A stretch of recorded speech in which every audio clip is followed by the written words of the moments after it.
सुन रहे हैं समाचार एजेंसी ऑफ इंडिया का ऑडियो बुलेटिन। सुन रहे हैं समाचार एजेंसी ऑफ इंडिया में बुधवार 10 जून का राष्ट्रीय स्तर का ऑडियो बुलेटिन। अब आप शरद खरे से समाचार सुनिए। देश में कोरोना के संक्रमित मरीजों की तादाद 2,79,722 पहुंच गई है। इसमें से सक्रिय मरीजों की तादाद 1,35,064 एवं रिकवर्ड मरीजों की तादाद 1,36,863 है। इस बीमारी के चलते होने वाली मौतों का आंकड़ा 7,780 पर जा पहुंचा है।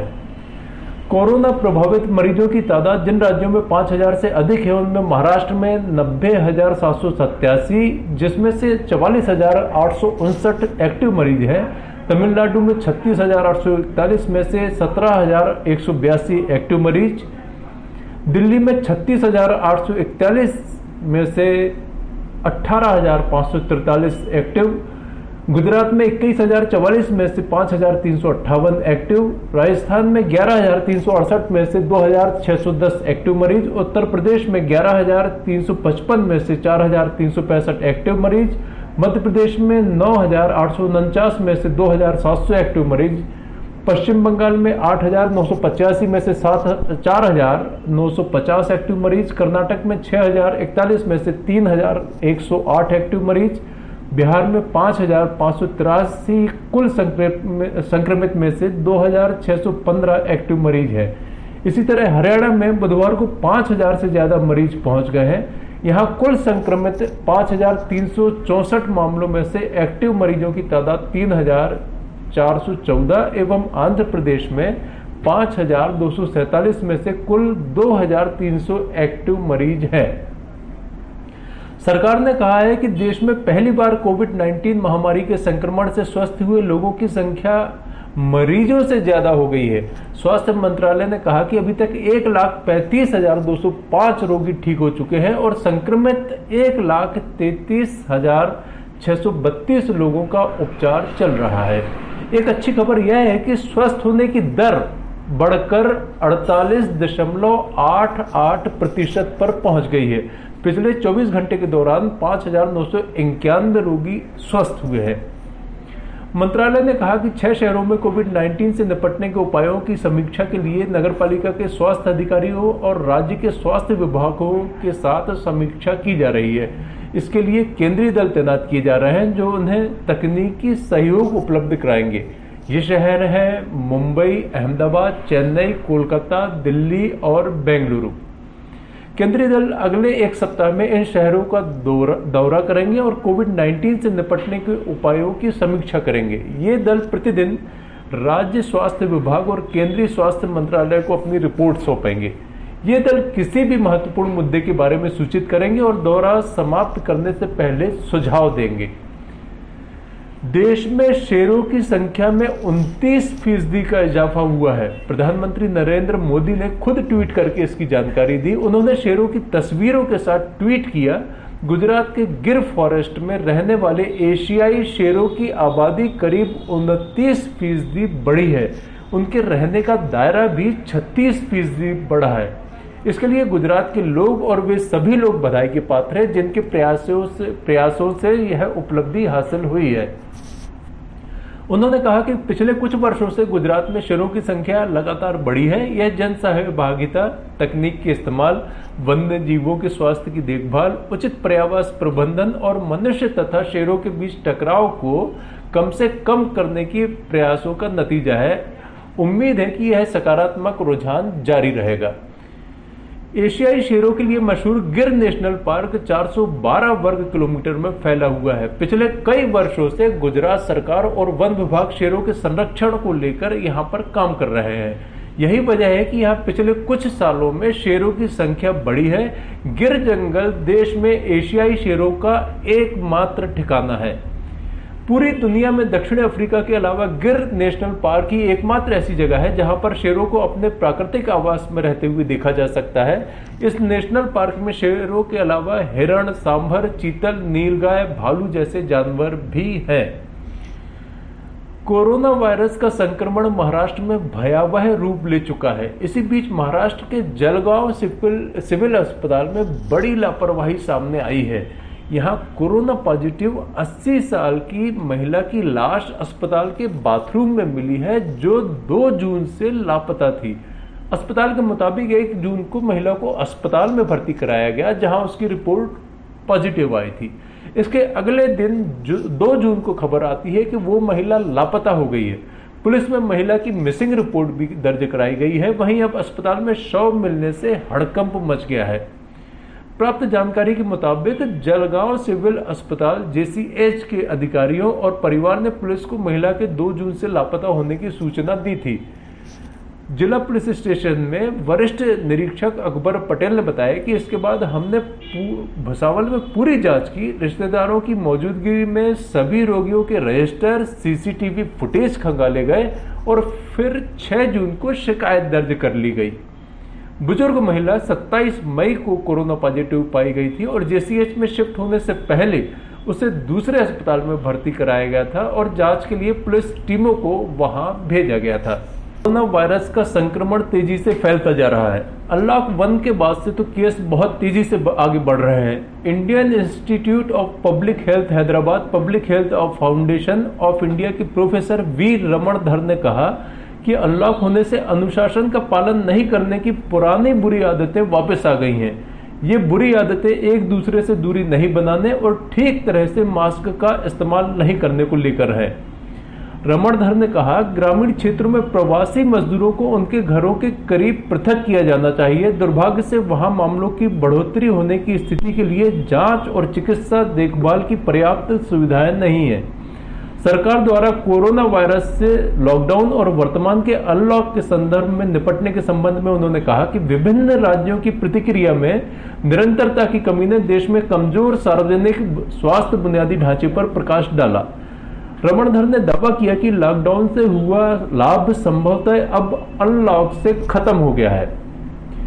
देश में कोरोना के मामले कम होने का नाम नहीं ले रहे हैं। लॉकडाउन के चलते CBSE 12वीं की बची हुई परीक्षाएं स्थगित कर दी गई थी। बाद में इन परीक्षाओं की तारीख जुलाई में रख दी गई।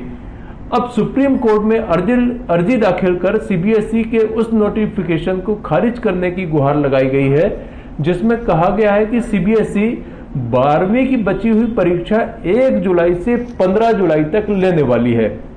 सुप्रीम कोर्ट में अर्जी दाखिल कर कहा गया है कि देश में कोरोना के मामलों में बेतहाशा बढ़ोतरी हो रही है और ऐसे में CBSE का उक्त एग्जाम लेने को लेकर जारी नोटिफिकेशन को रद्द किया जाना चाहिए। सुप्रीम कोर्ट में उन बच्चों के पेरेंट्स की ओर से अर्जी दाखिल की गई है जिन्हें पेपर देना है। याचिका में कहा गया है कि CBSE को निर्देश दिया जाए कि वह इंटरनल आकलन में मिले मार्क्स के आधार पर बाकी सब्जेक्ट में एवरेज मार्किंग करे। याचिका में लाखों बच्चों की सेफ्टी का सवाल उठाया गया और कहा गया है कि अगर वो एग्जाम में बैठे तो कोरोना महामारी के कारण खतरा हो सकता है, क्योंकि एग्जाम के कारण वह एक्सपोज होंगे। वायरस का खतरा दिन ब दिन बढ़ता जा रहा है। ऐसे में CBSE ने जो 12वीं के बाकी पेपर के लिए एग्जाम की तारीखों के संबंध में नोटिफिकेशन जारी किया है, उसे खारिज करने का आदेश दिया जाना चाहिए। देश के कई राज्यों में 10वीं और 11वीं की परीक्षाओं को रद्द करके विद्यार्थियों को इंटरनल मार्क्स के आधार पर प्रमोट करने को कहा गया है। स्थिति को देखते हुए अभी किसी भी राज्य ने शैक्षणिक संस्थानों को खोलने की अनुमति नहीं दी है। केंद्र सरकार ने भी यही कहा है कि आगे की स्थिति को देखकर ही स्कूलों को खोलने का फैसला किया जाएगा। कोरोना वायरस के मामले लगातार बढ़ रहे हैं। अगर स्थिति ऐसी रही तो इस बात की संभावना है कि स्वास्थ्य प्रणाली प्रभावित हो सकती है और 1918 में आए HINI इन्फ्लुएंजा के समान कोरोना का प्रकोप भी देखने को मिल सकता है। आपको बता दें कि HINI इन्फ्लुएंजा से विश्व में 10 करोड़ लोगों की जान गई थी। यह दावा मेडिकल जर्नल द लैंसेट में प्रकाशित एक रिसर्च पेपर में किया गया है।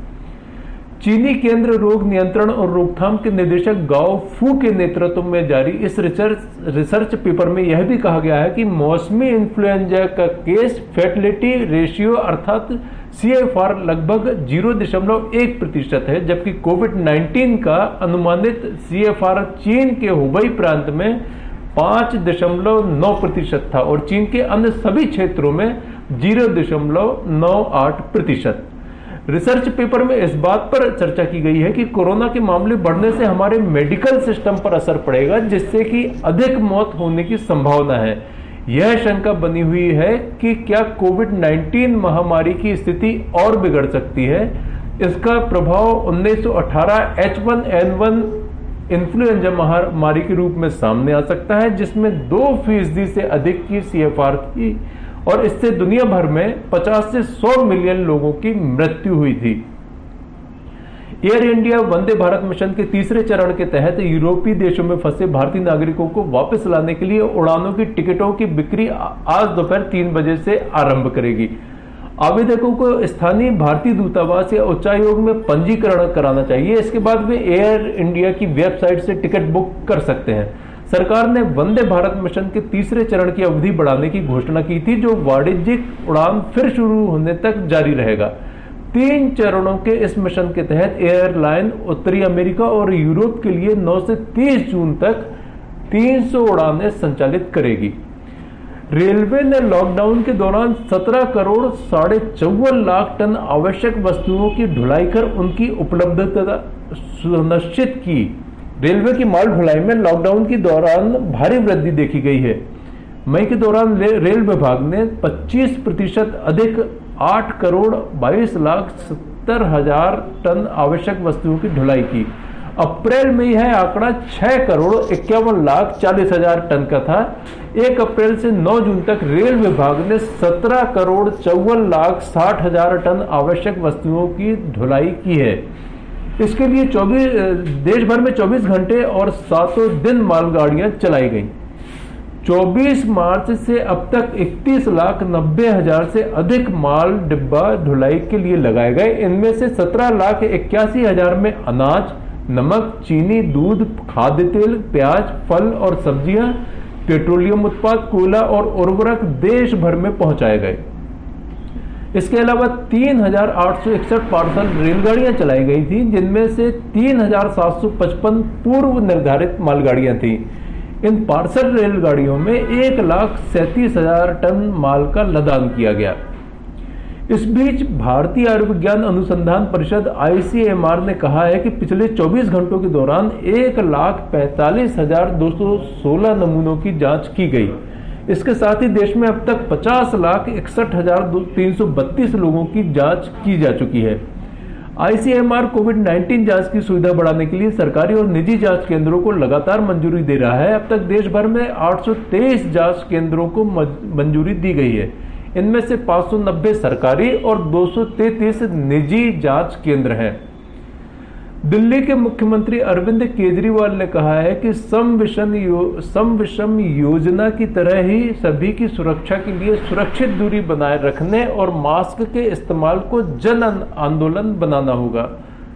बुधवार को नई दिल्ली में एक डिजिटल प्रेस कॉन्फ्रेंस में उन्होंने कहा कि दिल्ली में कुल 31,000 लोग कोरोना से संक्रमित हुए थे, जिनमें से 18,000 अभी भी संक्रमित हैं। उन्होंने कहा कि दिल्ली सरकार के सामने यह एक बड़ी चुनौती है, क्योंकि आने वाले दिनों में राष्ट्रीय राजधानी में कोरोना के मामले तेजी से बढ़ सकते हैं।